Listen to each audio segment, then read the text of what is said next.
And also there is important information, which is you can modify properties on objects. In this case, let's change the value of the age property on the object called ob1.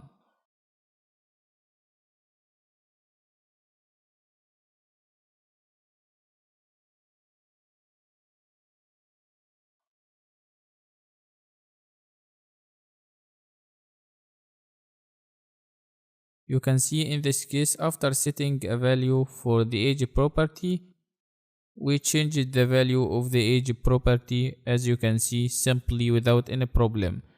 The first value is 40 and the second value is equal to 50. And after that, if you want to print the age property value, you will get 50, not 40. Also, you can delete the age property using the del keyword. Let me show you that.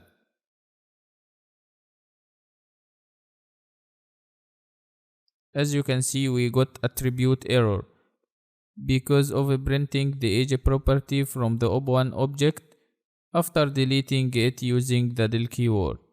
We got attribute error. Person object has no attribute age because we removed the age property.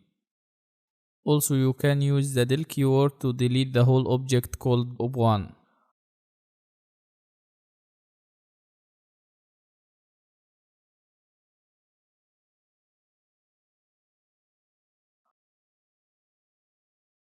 We deleted the completely ob1 object using the del keyword.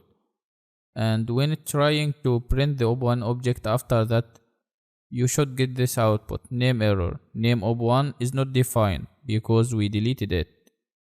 That's it. That's all for this lesson. Try to do this by yourself. And if you need any help, please ask me and I'll answer you as soon as possible to provide you with support and assistance. Thanks for watching. See you again next lesson.